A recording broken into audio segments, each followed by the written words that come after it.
And magically, as I say words, things happen. Thank you, Pastor Paul Gibson, for getting that started.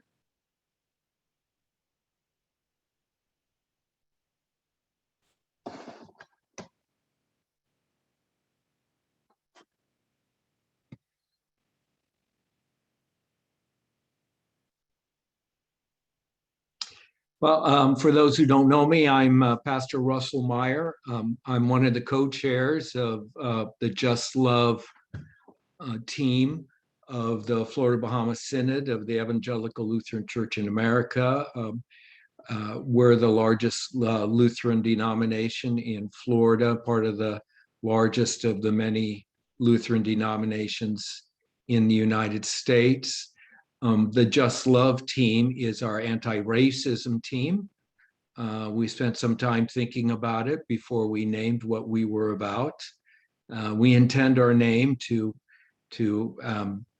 have double entendre, to be about love, but also to be about justice, just love.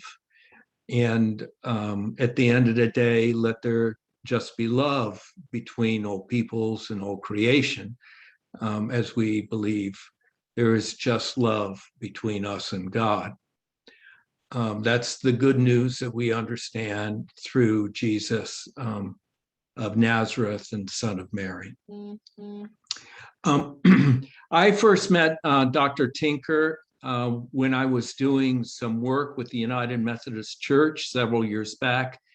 They had a 4-year cycle in which they had mandated that their church go through acts of repentance to identify the wrongs that the church had committed against indigenous people around the world. In the United Methodist Church as a global church, it's not just a United States-based denomination.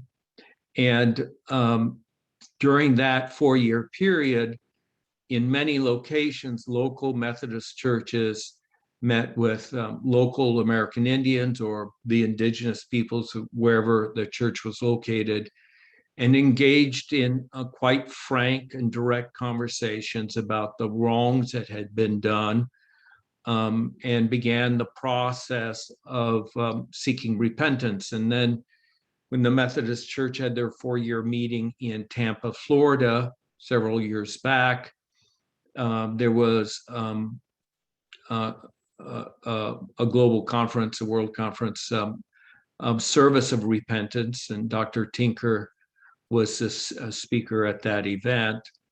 Dr. Tinker has been an ELCA pastor, retired now. He's taught at Iliff School of Theology for many years. He's trained many Lutherans and Methodists and many others along the way. We're very happy to have him with us today. And without further ado, Tink, take it away. You have to unmute, my friend.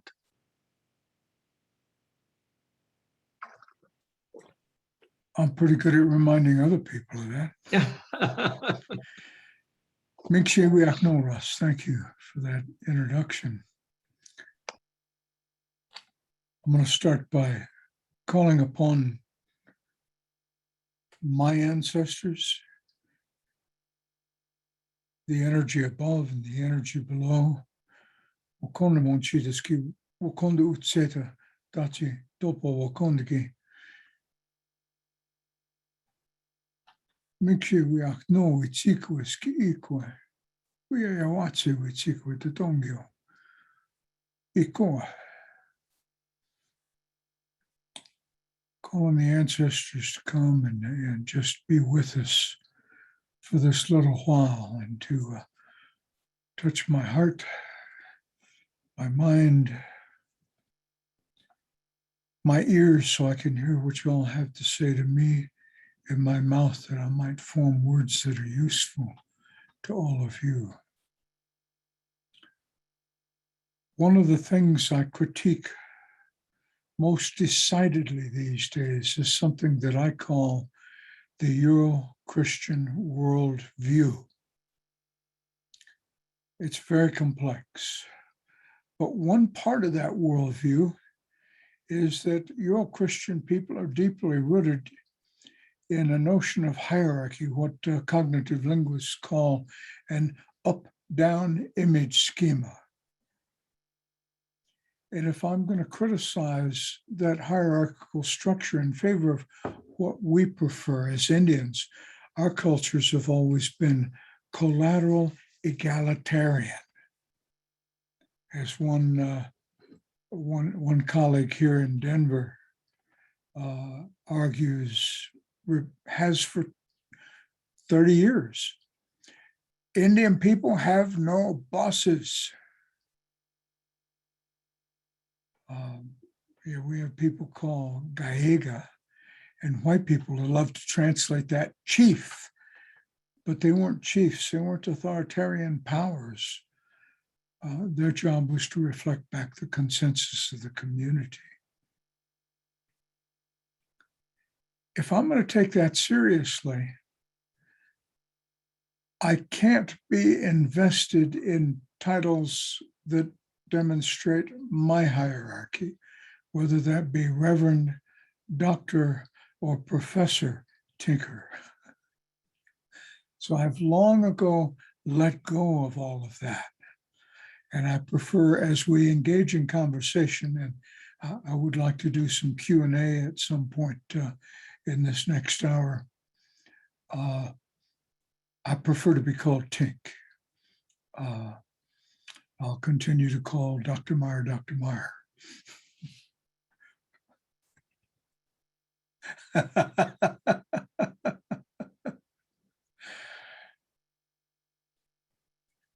The Doctrine of Discovery is one of those puzzle pieces that comes out of that Euro-Christian culture of hierarchy and imposes that hierarchy on all of the world. And it's important still today, as you saw from Steve Newcomb's wonderful, wonderful documentary. And if you missed it, go back and look at it, because it's powerful, powerful stuff.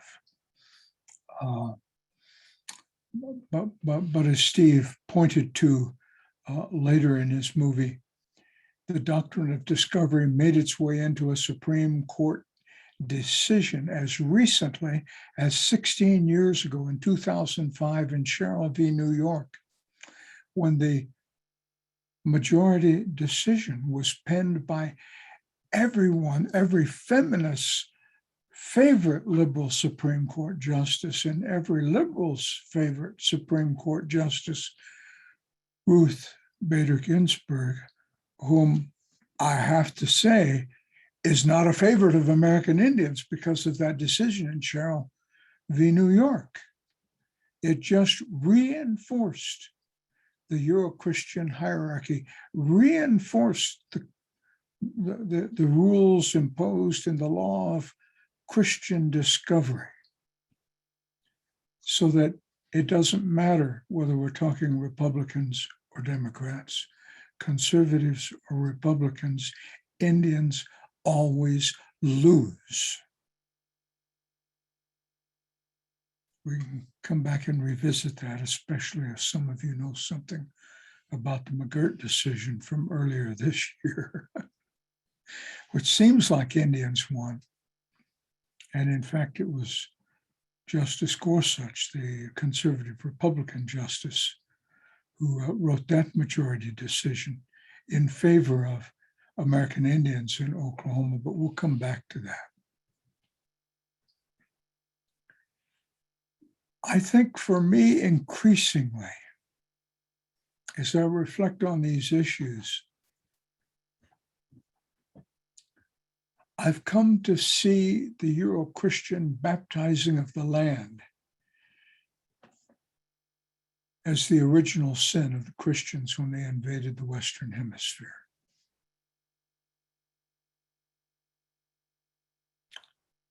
A poignant pause to let that sink in. You know, the first thing the Christians did, and it single-handedly destroys the American Indian worldview, begins that process of trying to destroy it and indeed replacing it with their own worldview, creating what they call civilization in favor of savagery, right? The first thing they do is convert the land, not the natives. They convert the land to property. That's critically important. And again, it's so complex, it needs a book to explain. But let me start by saying, for we American Indians, and a lot of times white people say, you were the original owners of the land. We don't have a word in any Indian language for owner. We don't have a word for property. Everyday word for white people. We don't have that word because we don't own anyone. In fact, we don't have a word for thing either. And so I've been busy all these years trying to erase the word thing out of my use of English as a colonized use of language. Because everyone has their own personhood. Whether it's my noniopa, my pipe, and there was a picture of an Indian man on a beach holding a pipe that we saw in the middle of this documentary. That pipe is a person. It's not a thing. I keep two pipes. One I keep for the community, and one is my family pipe. I've danced with both of those pipes in ceremonies. I've used them both in ceremonies to help people. They are not Tink's pipes. They do not belong to me. They have their very own personhood. So I keep them in a way that I've been taught shows them respect. And every time I eat, I take a little bit of food and I put it across Rustnoses because we had a meal together in Tampa when I spoke for the Methodists in order to feed those relatives. My two pipes, my two drums, all my ancestors, including my mom and my dad, my Norwegian mom. I set food out for her so that she can come back in that spirit form and enjoy a little bit of fellowship with us and enjoy whatever we're having at that meal. Respect is a foundational category for us, and it extends to the land itself. So instead of dividing the earth up into property, we have a relationship of respect with the land, who is actually our grandmother, who generates all life on Turtle Island. Now,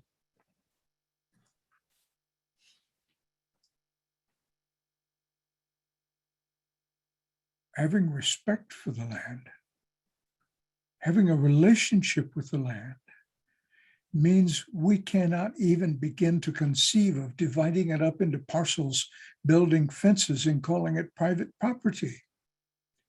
For us, that's very much like one human being deciding it's appropriate and Christian to own another human being. And then I stop, I say, wait a minute, the Christians did that for many centuries, beginning in the early 15th century, early 1400s, and extending, I guess, The last holdouts were the United States, who didn't emancipate slaves until 1862, so over 250 years.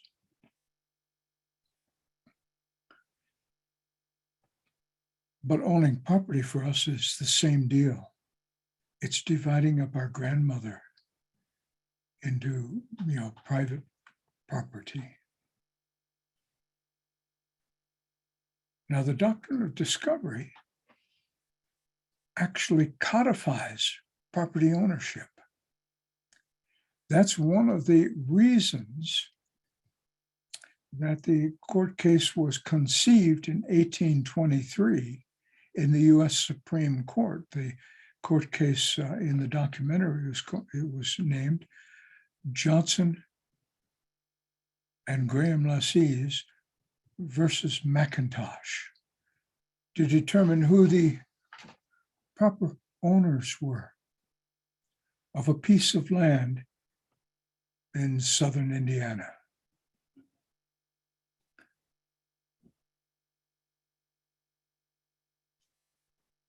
That's complex in its own right.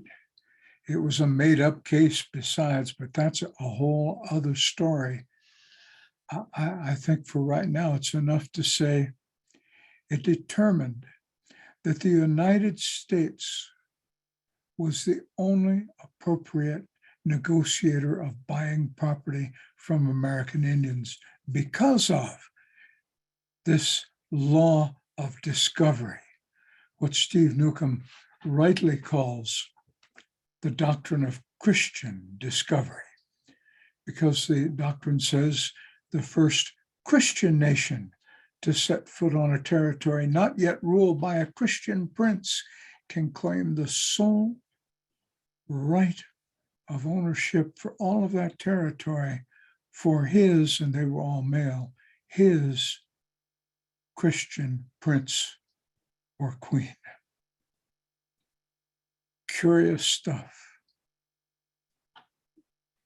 But more importantly, once the United States had that land, they can turn around and sell it for a profit and pocket all the money, creating new property owners and new towns, particularly in the immensity of the Ohio Valley, which they had just cleared of Indian people as recently as 1795. That's less than 30 years before John Marshall's decision in Johnson v. McIntosh. So we were over at the Denver School of Law, at the University of Denver School of Law. This colleague who says there are no Indian bosses. He's a professor of political science and a Harvard-trained lawyer. He and I were at the law school invited to talk about Columbus Day. Columbus Day is a celebration of state-supported hate speech. And somehow we got into talking about Johnson v. McIntosh with law students and law faculty. And it became pretty clear that the law faculty were becoming very uneasy, especially one man who taught U.S. property law. Because U.S. property law classes, I don't know if we have any lawyers in the mix here, but that seminar begins with Johnson v. McIntosh. It's the foundation of property law and ownership in North America, not just in the United States, but actually that extends to Canada and all of the British Commonwealth nations like New Zealand and Australia. Curious stuff. So I was noticing this note in the chat box from Linda Saquist.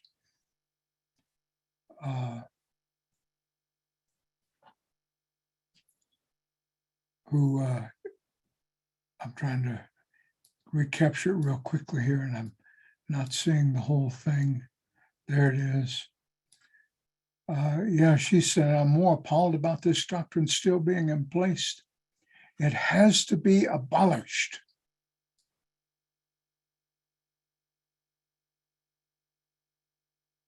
I suspect that it's still in place so that native lands and their resources can be seized as needed.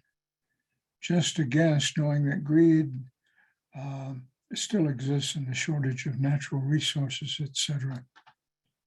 And Linda, you're onto something there, right on target in one sense. But when my Shawnee political science colleague, Glenn Morris, teaches indigenous politics or federal Indian law, one of those two courses over at the University of Colorado, he always ends the class after talking about Johnson v. McIntosh this way. Because the only way to get rid of that law is for the Supreme Court to reverse Johnson v. McIntosh, or for the Congress to pass legislation reversing Johnson v. McIntosh. Those are the only two ways. So Glenn Morris, a Shawnee professor, asked his students, how many of you are in favor of reversing Johnson v. McIntosh? And only half the class will raise their hands. Namely, all the Indians in the class raise their hands. When he says, how many are against reversing Johnson v. McIntosh? The other half, all Euro-Christian whites, they don't raise their hand like this. They raise their hand like this because they know what the right thing to do is, but they also know they can't do it because it invalidates then all U.S. property law, all U.S. property titles that are in existence in every county clerk's office across Turtle Island. It would mean y'all would be without a home, or you would be reduced to mere occupants. You would no longer have ownership rights to your condo or your beachfront house. Only occupancy rights, meaning somebody else can move in and take it over at some point without paying you anything for it, meaning that it's only yours for a short while, maybe.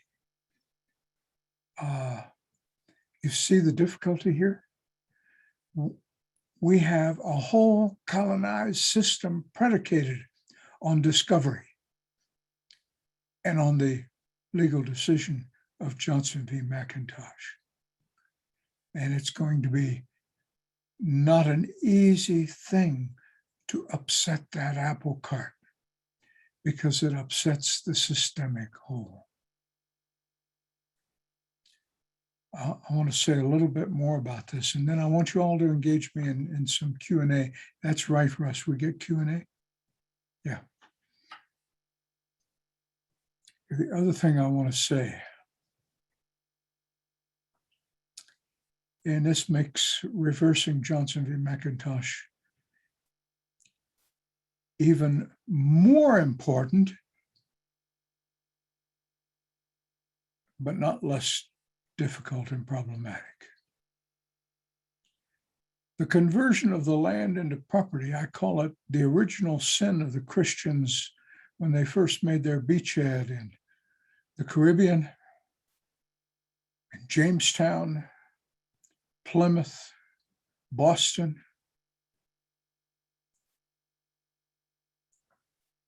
Begins something that we're still paying the price for.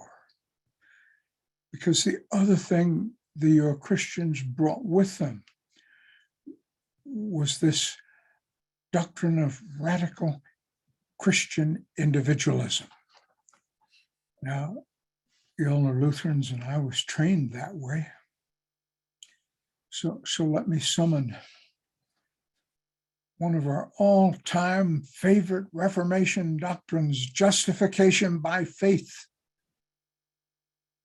Powerful, powerful invention of Martin Luther for its time. But we have to be really clear, Luther's living in the Renaissance. And in fact, his doctrine comes right out of the Renaissance elevation of the individual, which comes out of that immense trauma the century before that killed at least 1/4 of Europe. 1348 to 1352. The bubonic plague, it gets called the Black Plague because it turned people's skin black as they lay dying. That changed Europe.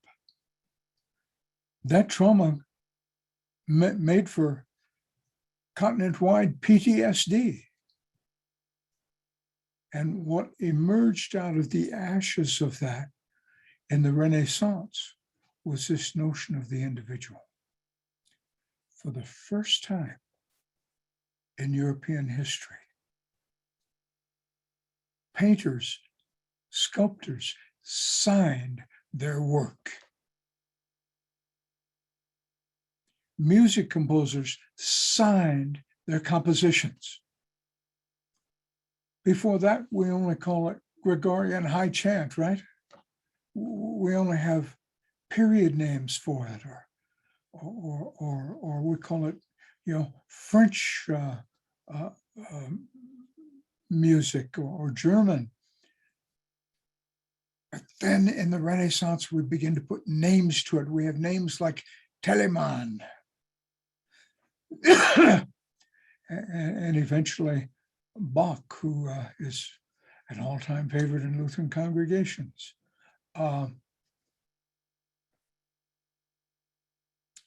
That's that same vector of rising individualism that caused Luther to invent justification by faith. Along with that, during the same period in the century following, you have this intense philosophical development of something called rights language. Eventually, that's human rights and civil rights, always individual rights. And today we have the internationalization of human rights, but they're pure Euro-Christian. Pure Euro-Christian individualism. Groups, it turns out, do not have rights. But then the other question is, what's a right? It's like asking the question, what is civilization? What does that word mean? It's like asking, what does religion mean?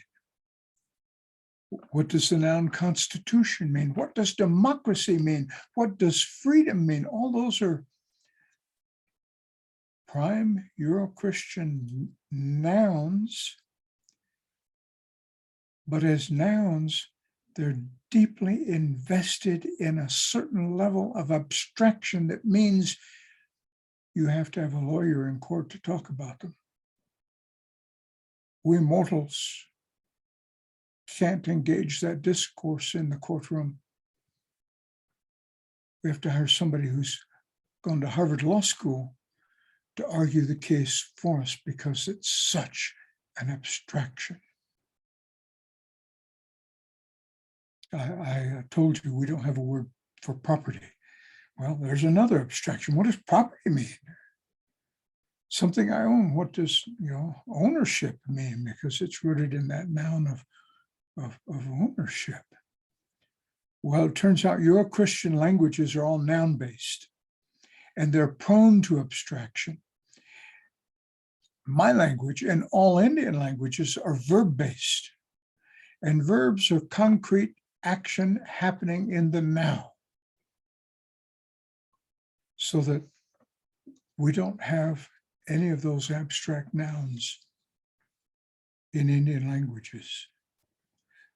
So we had to learn what this word property means in your legal discourses before we could even think about maybe owning property. But the only way we can continue to have a relationship with grandmother now is to buy a piece of property. Because wherever we go, the earth is now owned, even if it's owned by BLM or the National Park Service. And our rights on that land are limited.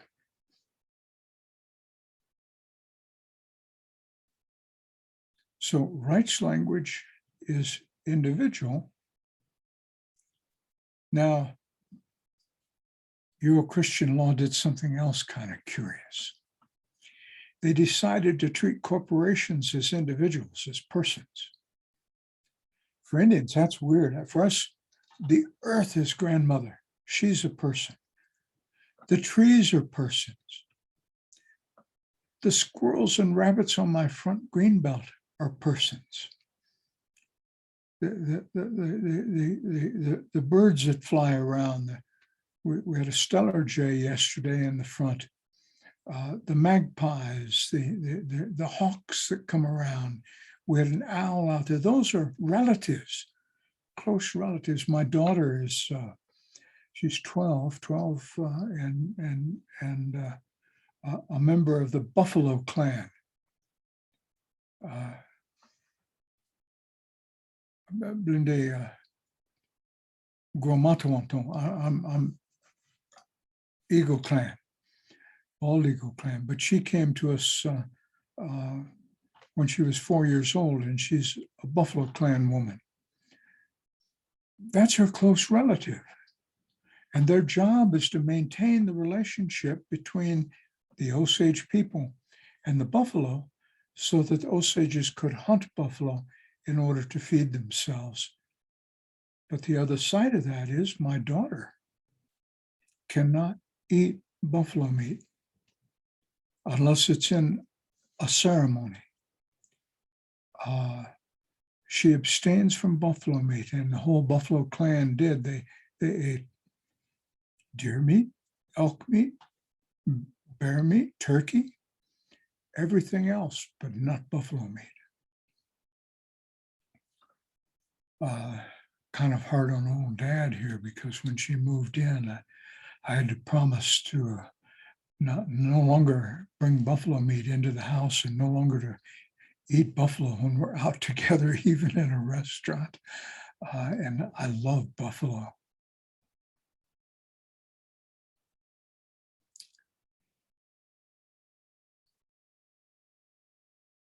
But now let's go back to rights language, the personhood of corporations, and the deep, deep doo-doo we're all in terms of this climate crisis, the destruction of the environment. And there doesn't seem to be a damn thing we can do about it, because huge pieces of the land are properties owned by corporations who tell us exactly what a lot of right-wingers tell us these days in every city and rural area across Turtle Island. This is my property. I have property rights. I can do with it whatever I want. Take me to court and we'll argue it in court. It's even harder when it's a corporation, and the corporation has 20,000 acres, and they say, we own this property. We can do with it whatever we want. We can clear cut the forest. We can scrape the good topsoil right off the top and get to the tar sands down below. And the Alberta tar sands are more than several hundred miles square. I mean, it's a huge, huge territory up in the arboreal forests. They've destroyed it. They've destroyed the groundwater. It's causing cancers among Indian people who live around where the tar sands are. And now Lithium Canada wants to do the same thing in northwestern Nevada, right on the California line, in order to fulfill Biden's campaign promise to make America lithium independent, so we can make our own batteries and our own computers. Really hard to stop it, because Biden's promised not to stop it. And Biden is the so-called Democratic liberal president. We know that with the Dakota Access Pipeline, that a Democratic president finally, in his last month, finally said no to it. And the first thing the new Republican president did when he entered office was say, fire it back up, boys, it's on. So that that Dakota Access Pipeline was tunneled underneath Lake Oahe, threatening the sole freshwater source for the Standing Rock Indian Reservation, the Cheyenne Indian Reservation, the Crow Creek Indian Reservation, the Lower Boole Indian Reservation, all the way down to the Omaha Reservation, and the Winnebago Reservation, all the way down to the Mississippi. And of course, it threatens everybody, but those are the nations who live in dry lands who need that fresh water that comes from the Missouri. Those are just some examples. So I'll give you one more. Resolution Copper, a subsidiary of an Australian huge mining company called Rio Tinto Zinc, the biggest mining company in the world, has gained property rights to a mountain in Arizona that they intend to blow up, destroy, and remove to get at $1 billion worth of zinc that is in the ground beneath the mountain.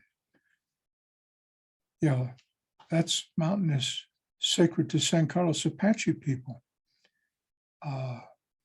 They never agreed to give up that mountain, even though it wasn't a part of the reservation lands they were given, but they still have ceremonies there, but not for long if Rio Tinto Zinc has their way in Resolution Copper. That's what the Doctrine of Discovery has done. That's the corner it's backed us into. So it's not just about screwing Indians. Eventually, it's about screwing the environment and changing the climate for every living person, being on this earth. That's why it's important to pay attention to American Indians and help us reverse this Johnson v. McIntosh. I'll say more, but I want to get you all involved in this conversation. We don't have a lot of time. Kakuna, witawadonde kirithani. Hey, thanks, Tink. Very insightful, very challenging. When your worldview is shaken, then where do you go? Where do you flee? So very much appreciate what you've said. You can throw questions into the chat, or if you have a question, you can raise your hand. You will, of course, have to unmute yourself.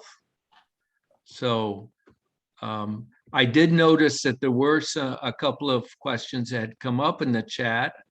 And so I've received one directly, and that is, about the Seminole Indian Compact. Are you aware of the situation in Florida, the gaming contract between the Seminole tribe and the state of Florida? Not very deeply. There are 550 Indian nations in the US. More than that if you include Canada, and I pay attention to Canadian natives as well, and Mexican natives. Yeah, so I just only know that the Seminoles are involved in some negotiation with the state of Florida.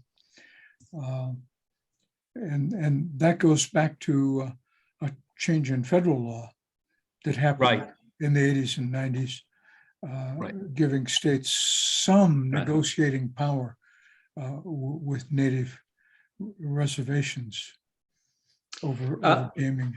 Yeah, so just real briefly, and we don't have to spend a lot of time on it, but since it's come up, the state of Florida has given exclusive sporting bet license to the Seminole tribe based on the 1988 federal law.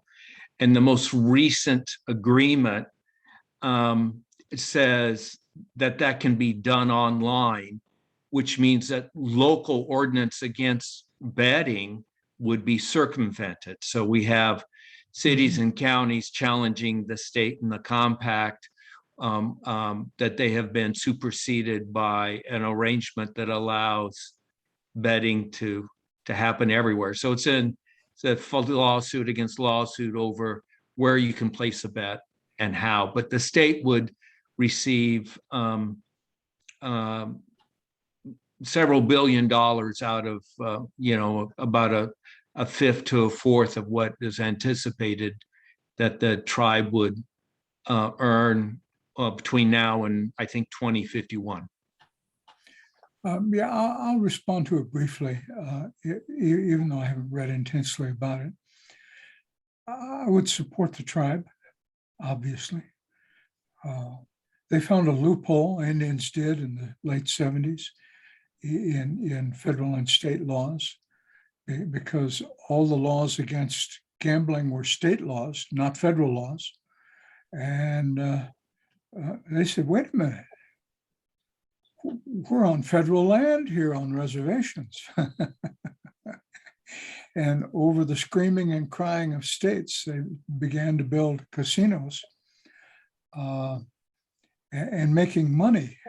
And I think it wasn't the morality of gaming that bothered states. It was the fact that Indians were making money. Untaxed.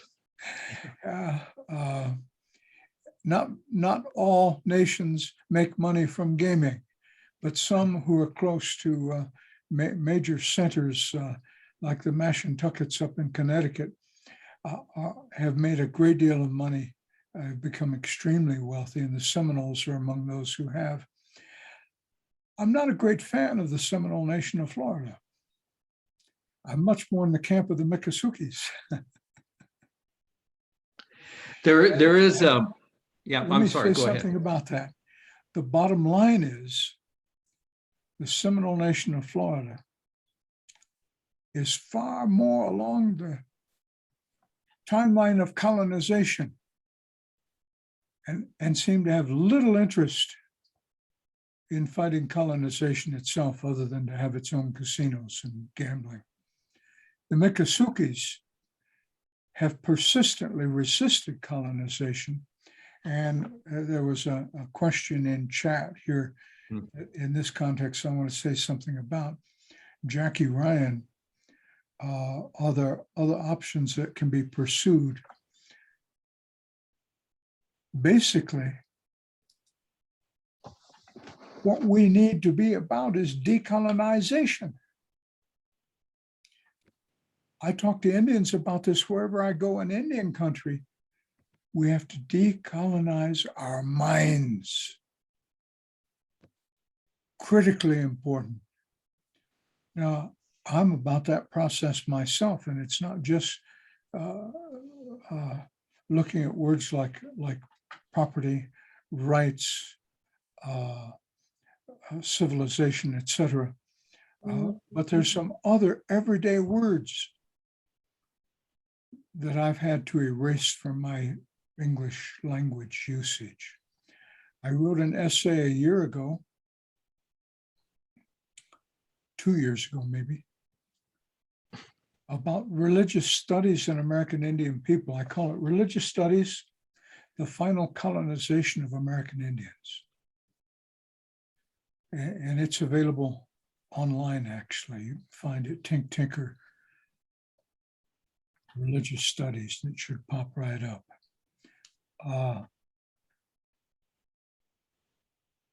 See, all kinds of white academics, hundreds of white academics have made careers, high-paying careers in the academy, investigating and teaching American Indian religions. Well, I'm pretty clear in this essay. That's another word we don't have. We don't have religion. In fact, I play it out there pretty intensely. If we have religion, then you've got to say, putting on my shoes is a religious act. Because as a Gomatuanton person, I put my right shoe on first. As a Dokatuanton, as a Buffalo Clan woman, my daughter puts her left shoe on first. And that's really important. It has to do with the shape of the cosmos. It has to do with the shape of the village, sky people and earth people. And her clan is Earth Clan, is a Sky Clan. My clan's an Earth Clan. But we don't have religion. We only have this verb called living. That's what it is, living. You all might have a noun for it, life. But we live in particular ways, and that helps remind us who we are. And in the old villages, people in the sky division, people in the earth division would sleep across the road from one another. Earth people to the south, sky people to the north. Our heads would always be to the east.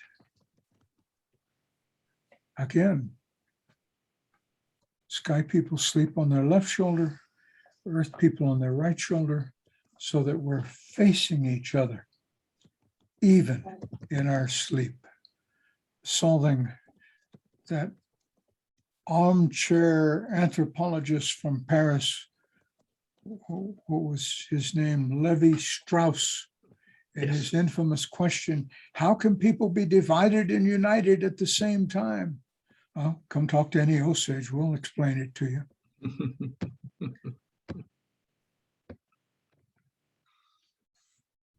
So, that's, decolonizing means finding a way to talk about us using our languages and our words, our verbs,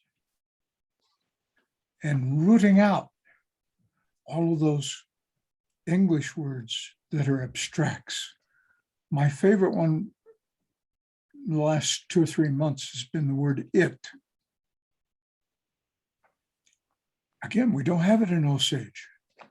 Why do I find it so easy to use in English? No one is an it, a neuter. Every stone has a gender and is alive. My daughter, since kindergarten, she was 4 when she moved in.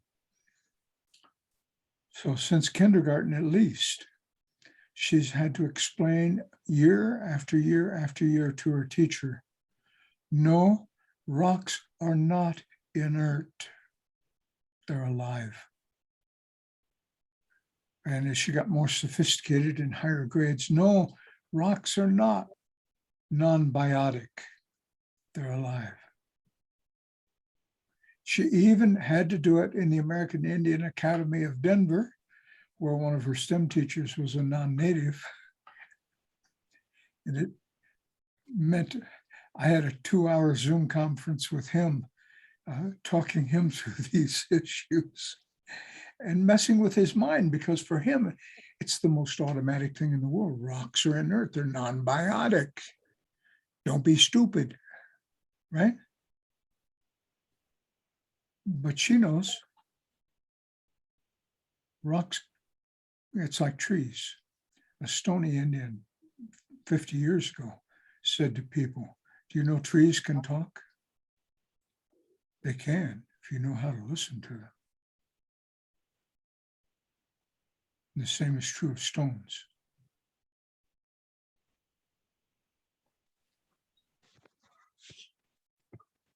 There's a question here about what kind of proaction can people on federally recognized reservations take to be more assertive, more active, on their rights and protecting all the persons on that land. Well, there are two problems here. One is that white people are perfectly comfortable being white people for the most part. And as those conceptual linguists, George Lakoff and Mark Johnson say, your conceptual system is something we're never usually aware of. We just do and act and say things automatically without thinking about it. And that they call it conceptual system. I call it worldview. The other part of that is, while y'all are comfortable being white, Indian people have been so heavily colonized that we're getting pretty comfortable being colonized and talk that language as if it were ours. So that we American Indians need to decolonize ourselves.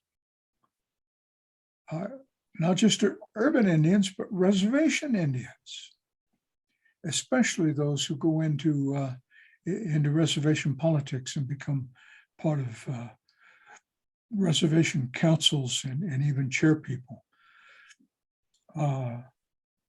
I've been to countless conferences where Indian politicians from one reservation or another will stand up to talk about sacred sites. This site has been sacred to my people from time immemorial. What's sacred? What does that word mean? You don't have a word for it in your language. What does it mean in the English language? Because white people don't know what sacred means. It's like the word freedom. It gets thrown around a great deal.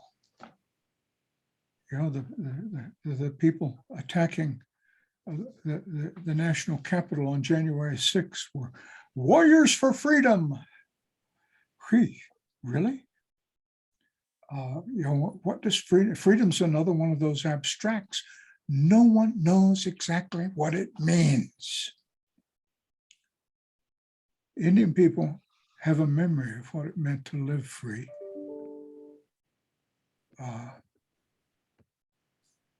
And it ended on October 11th in 1492. That's the date that we measure things by. We both have a job of decolonizing. Right. So the celebration of the 11th after the Genoese privateer is fairly recent, or it's not that it's 100 years old, whatever. The dates recognized in different ways across Latin America and North America. Some cities have passed Indigenous Peoples Day and other such resolutions. Are those helpful measures? Getting rid of the holidays helpful. We marched here in Denver for 31 years before we finally got the state to drop the state holiday. And that was important because Colorado was the first state of the Union to adopt a Columbus Day holiday in 1905. Mm-hmm.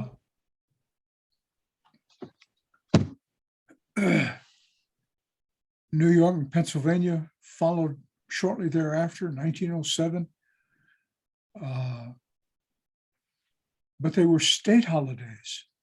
It did not become a federal holiday officially by legislation until 1971. People don't realize that. They think it's always been there, but it was 1971. In the lifetime of many of us who are on the Zoom conference. I'm not that old, but Russ is. Well, at least my grandfather is. But no, let's just explore this for a moment, if you would. When did the American Indian movement get started? And didn't in its early days it occupied Wounded Knee, and can you trace some of that history? And does that have any relationship to a federal holiday being named after Columbus? Yeah, I don't think the Congress was paying any attention in 1971 to American Indians, although the American Indian movement started in 1968. It started in Minneapolis as a movement to police the police. These First AIM people were patrolling the streets to take care of American Indian people who were the subject of police violence in Minneapolis. By '69, it had become national.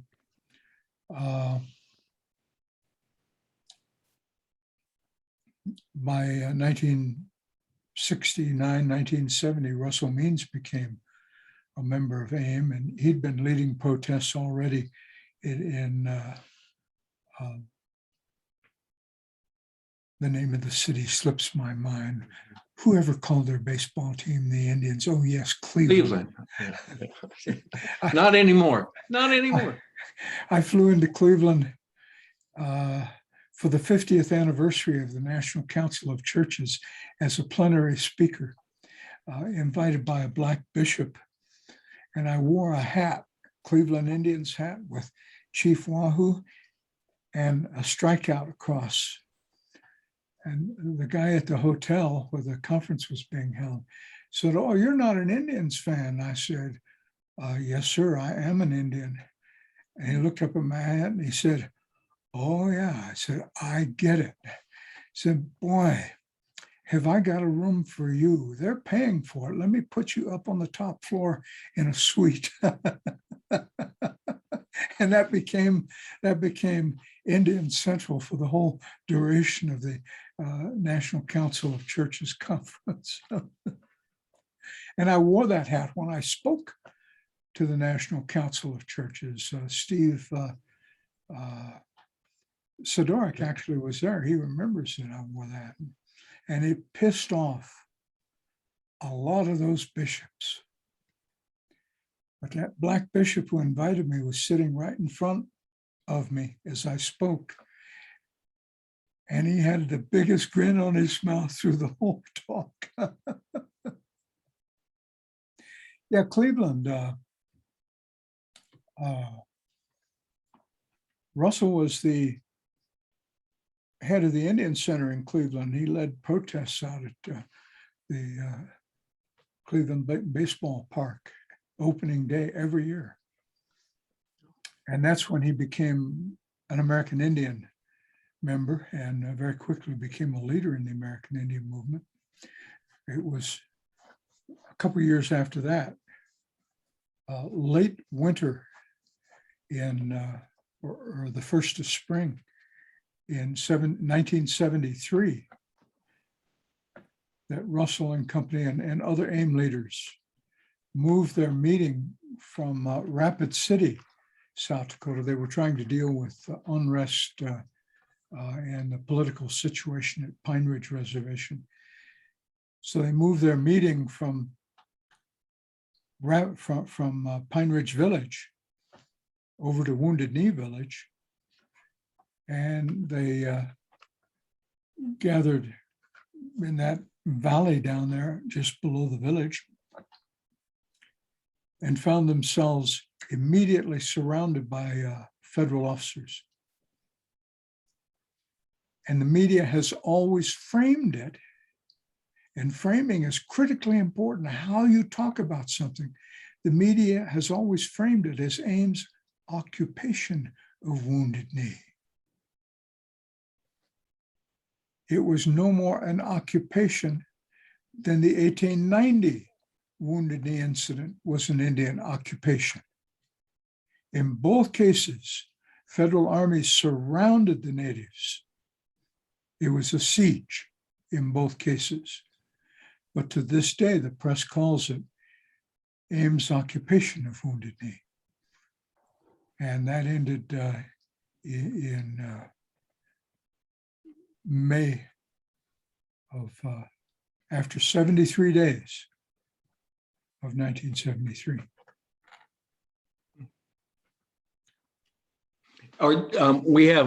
We've sort of come to our hour's time, but are there one or two things you might suggest to us on how we could do decolonization, what we work on?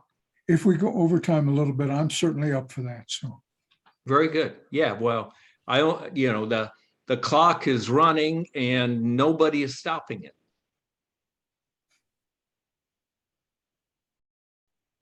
So if people have to leave, they can. We're still going to be recording this. And so I'm happy to keep the line open for all who want to stay a little bit longer. But I would love to hear whatever suggestions you can share about what decolonization looks like. That has been something, Lutherans have talked about decolonizing Lutheranism, but I've never quite been clear if they know what to do in order to decolonize. 10 or 15 years ago, I wrote an essay titled Decolonizing Lutheran Theology. Yes, I know that. Yeah. We can share that with people. You can, yeah. Yes. And I've learned more since then, so I have more to say than I had then, but it's a good place to start. Yeah.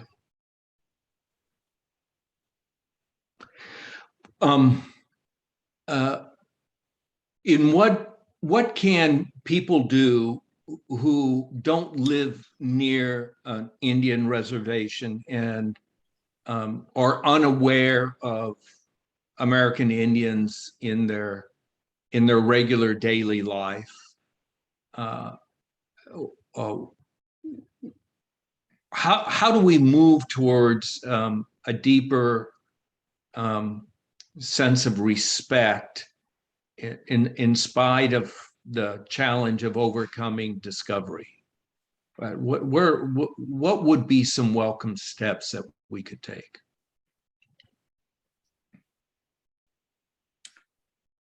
I remember 40 years ago,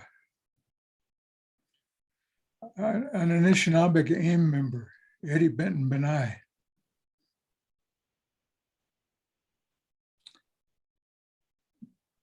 told a group of white people he was speaking to,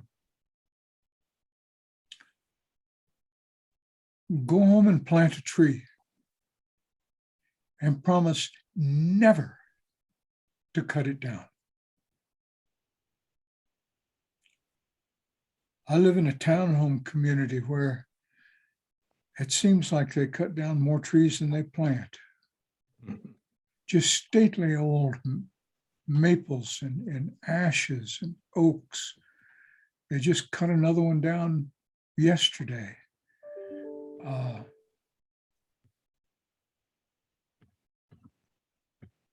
Find a way to get outside in an area that is less touched by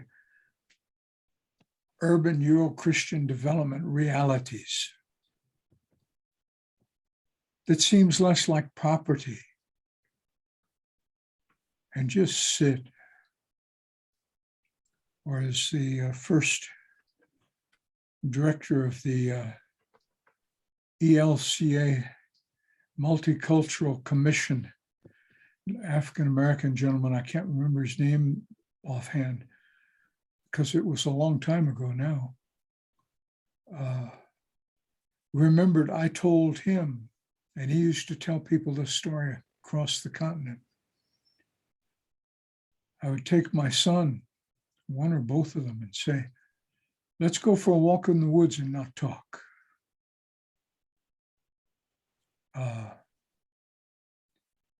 It seems like this modern individualism, we've got to have our mouths open all the time saying something, because it's no longer Descartes' I think, therefore I am, but I'm talking, therefore I am. That's a joke, folks. That's the problem with Zoom. I can never tell if people get the humor or not. There's a question. I got the humor, so thank you. I'll speak for the group. I can see some of them, but many have turned off their video. Orla talks about reading your article on the Trinity many years ago. And when you were critiquing the peace and justice and integrity of creation movement in the World Council of Churches. And she says, how do you see the success of fostering this faith, faith in the integrity of creation as a fundamental worldview in today's established, how are we doing that? How do we establish that in our institutions today? Orla, thank you for remembering that old essay. That was a lifetime ago. That was mid-80s. I was gearing up for that JPIC conference in Seoul, South Korea. I actually did an up-end. That's very immature thinking on my part. I've come such a long ways since then. I did a revision of that a little bit. Actually, a serious, not a revision, but a follow-up essay that's published in a Lutheran compendium on eco-theology that I've actually never seen. If I forget to send it to you, Russ, remind me and you can circulate it for people. In which I went beyond what I argued about Trinitarian balance. I was arguing then that Christians should take their theology of Trinity seriously, even though I, by then, already had jettisoned Trinity. Because, first of all, we're not monadists. As Barbara Mann says, a Seneca scholar who teaches at the University of Toledo, the number one is dysfunctional. then number one is immediately hierarchical. So that the Euro-Christian notion of God is immediately hierarchical, and it is the beginning of all the other hierarchies. In the church, you have bishops, clergy, lay people, and in the Catholic Church, Pope, cardinals, bishops. It's even more of a hierarchy. In business, you have the CEO, the chair of the board above that, the CEO, senior management and vice presidents, middle management, the four people on the job, four men, I guess, although a lot of foremen are women nowadays, and finally the workers who do the actual work. Same in the Catholic Church. You come down to the bottom and you have nuns who do the actual work, the women. Same thing, politics.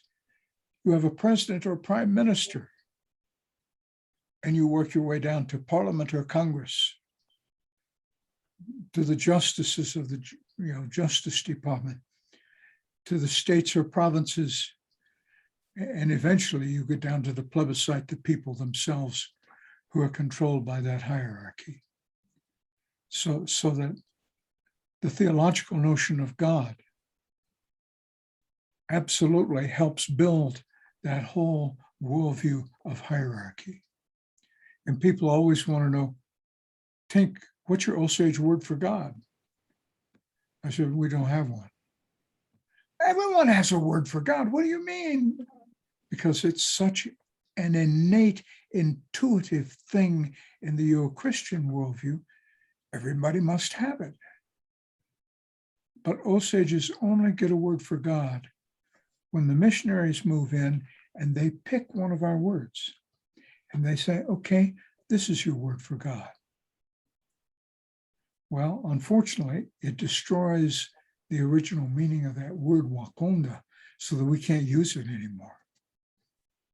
Because it means the colonizer God, and not Wakonda Monchitaski, Wakonda Utseta.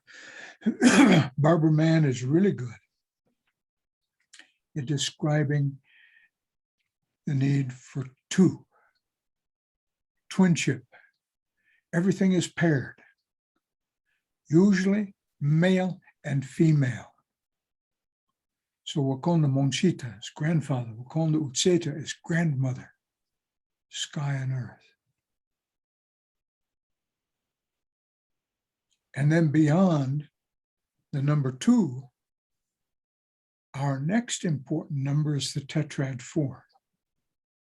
See, we skip right over 1, we skip right over 3. So it's the 4 directions. So I've got to somehow, in order to find balance in my own worldview, kind of push Euro-Christian theology aside, decolonize my own mind. And that's what I do in this essay. I can't remember the name of the essay now, and it's only available. There's a very small print. They're all Lutheran professors who came to a conference to talk about Lutheran eco-justice, theology of ecology. I'll send it to you.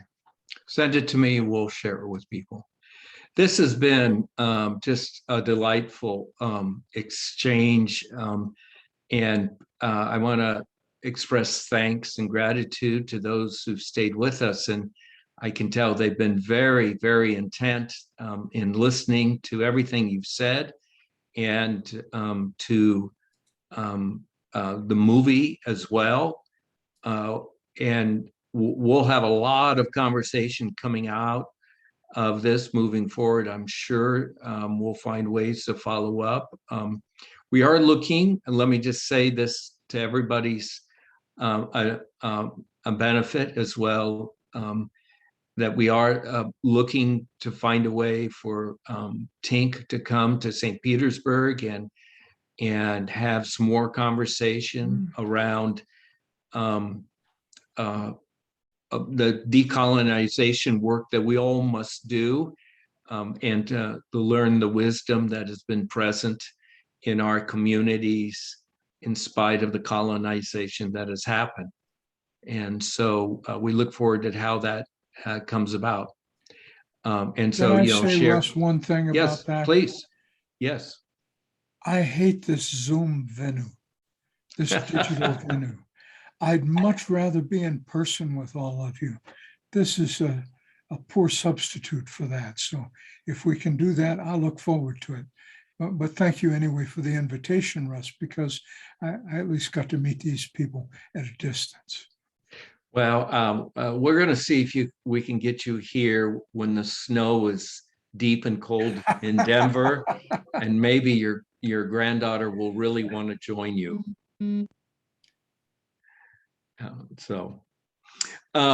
Would everybody, if you're not on video, would you just turn on your video, and would you just show some love and respect to Tink here before we leave? As I say, we'll follow up, and so very, very grateful that we could have this opportunity with you today, you know, a week or so, 10 days in advance of the holiday that should not be. And maybe one day in Florida, we can retire it as well. And I'm so glad you all met my buddy, Steve Newcomb, and his documentary on Discovery. Powerful, powerful documentary. And I was glad to be able to share my little bit with you too. Very good. May all be well with you and your people. Echo. Bye-bye, everyone.